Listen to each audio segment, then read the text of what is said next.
One of the greatest announcements to come from 2019's San Diego Comic-Con is the news that Mahershala Ali will be playing Eric Brooks, the vampire slayer known as Blade. Blade's behind-the-scenes story is as interesting as his in-continuity one, so let's jump right into it. But before we begin, I want to thank you for watching this video. If you like content like this, consider subscribing. We upload new comic book, movie, anime, and superhero content every week. If you ask most people what movie ushered in the golden age of cinematic comic book movies, you'd hear the X-Men movie from the year 2000. But the true hero of this story is Blade. Blade came out in 1998 after a string of misses like Dolph Lundgren's The Punisher, Roger Corman's never-released Fantastic Four film, and that big old flop Howard the Duck. And then there was that Chapter 11 bankruptcy filing, following a long, litigious battle with Avi Arad, Ike Perlmutter, and Carl Icahn all chomping at the bit. Marvel was in an uneasy position, needing to get their financial blood flowing again, and the movie Blade came on the heels of that fluorescent, cheesy campiness of the Joel Schumacher Batman films of the decade. Enter Blade. Blade was gritty and dark and realistic, unlike most that came before. It actually built on what was great about Tim Burton's Batman and something like Alex Proyas's The Crow. It was appropriate for a world bearing down on Y2K and a new century full of uncertainty. It was a world of Marvel Knights and the extreme TNA and blood of the 90s, and it revitalized the idea that a comic book movie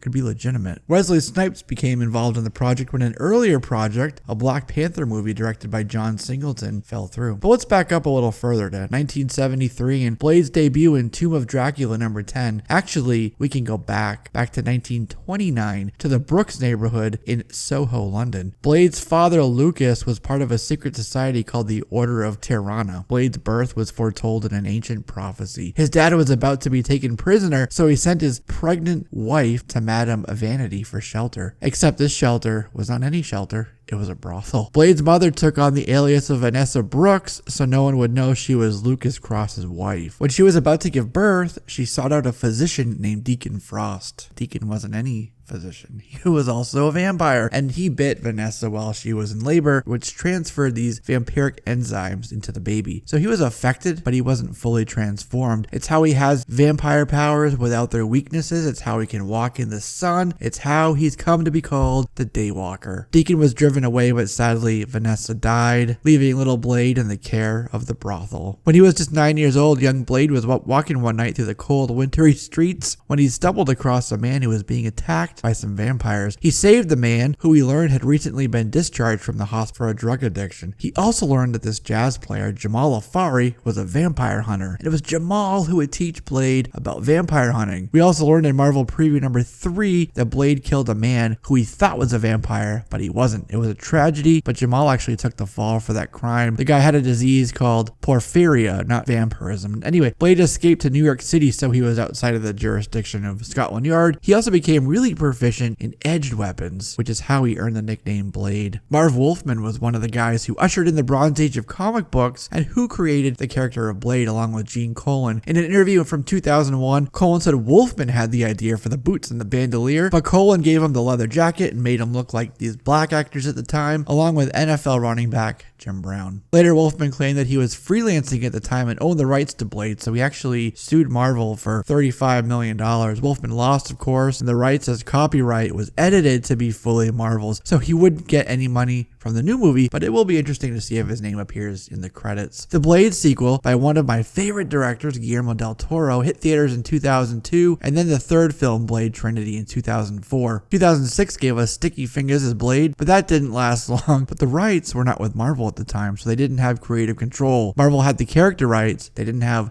the film rights or the distro rights. While this TV show fizzled, Snipes was embroiled in a legal battle over taxes right around the same time. And also right as the TV show ended, Mark Guggenheim launched a new solo comic book title with Howard Chaykin that combined his original backstory with the Snipes personality from the movies. It was a crazy title that involved the Shield, that involved Doctor Doom, but funny enough, Warner Brothers had the distribution rights in the years before Disney bought Marvel. And since we're talking about rights, one of the original plans was to have Blade go up against Morbius Morbius in a sequel, and actually in an alternate ending for Blade, Morbius can be seen on a rooftop. This was dropped because the rights was Sony, who incidentally now have a film on the way with Jared Leto as Morbius. We also had a Blade anime series in 2001, which saw Dawson from Lost or Link from The Matrix voicing Eric Brooks. In 2013, New Line's rights package lapsed, and Marvel regained Blade's rights along with Punisher and the Ghost Rider. Ghost Rider went to Agents of S.H.I.E.L.D., and Punisher went to Netflix. But what about Blade? Various projects had floated around, including for Blade 4, one project where Kate Beckinsale's Selene from the Underworld franchise would meet Blade, and even one about Blade's daughter Fallon. Comic book writer Tim Seeley was to write a comic book focused on female Blade, his daughter, a few years ago. I actually reached out to him myself last year about the project to ask about it, and he replied, "I'm still working on it. Could Blade's daughter Fallon show up in the newly announced film? Or, and this could be likely, could there be two projects in the works?" Let me explain why I'm thinking this. Wesley Snipes, who epitomized the role back in 1998, campaigned to bring Blade back for a long time. As recently as 2018, Snipes was talking to Vice and said that a lot of conversations were happening. Here's a quote: "We're very blessed to have the enthusiasm and interest in something coming from that world again," he told Vice. Also, and now with the context of Ali as Eric Brooks for the MCU, added this very interesting tidbit: "We've created two projects that perfectly fit into this world, and when people see them, I think they're only going to have a problem with deciding which one they love the most." So it seems that Snipes is very much still involved in the projects, even if it's behind the scenes. But we had one announcement that there are actually two Blade projects in the works. Perhaps a film and perhaps something for Hulu where we should see Spirits of Vengeance, Night Stalkers, Howling Commandos, that type of content. Kevin Feige offered something as well. And keep in mind that San Diego Comic-Con came with the announcement that Doctor Strange 2 would be called Doctor Strange in the Multiverse of Madness. Kevin said, "We think Doctor Strange going into different sides of the universe would have the potential to have him pop up," him meaning Blade. Does this mean that Doctor Strange 2, which could debut Nightmare and feature Baron Mordo, also unveil the MCU's Blade, even if it's an end credit scene? At one point, it was Strange who gathered up the Night Stalkers to help him. Will the Night Stalkers help Doctor Strange and Scarlet Witch take down Nightmare and Doctor Strange 2? Later, the Night Stalkers teamed up with Strange, Morbius the Living Vampire, and they formed the Midnight Suns. He's also teamed up with Brother Voodoo at one point. If you're looking for key issues to buy that aren't Tomb of Dracula 10 prices, I'd look at his first solo and Vampire Tales number 8. Also check out Marvel Preview number 3, Ghost Rider 28 and 42 from the 90s if you want Night Stalkers, Midnight Suns first appearances. And Whistler first appeared in a comic book form in 2002 in an adaptation for the movie. Whistler was the Jamal of the cinematic universe. He was created for film. How cool would it be though if Snipes showed up in the movie as a support character? Maybe Jamal or Whistler, who trains Mahershala as Blade. For this movie to be successful, it needs to honestly retain the R rating and the heart of what made those Snipes movies so good. But Bob Iger made it clear that an R-rated movies like Deadpool would be under a different banner, not under the MCU. So what does that mean for Blade? He was announced with the MCU presentation at Hall H, so I wonder where it'll ultimately land. Another thing Marvel will have to work around is the perception that Ali is still Stokes, Cottonmouth from Luke Cage. How does this affect the Netflix shows and their connection to the MCU? Or should we just take it at face value, pun intended? Also, how proficient is Ali in martial arts and the art of fighting in the dark? We'll have to see. To the fans upset about Snipes recasting, he offered this: "To all the Daywalkers losing their minds right now,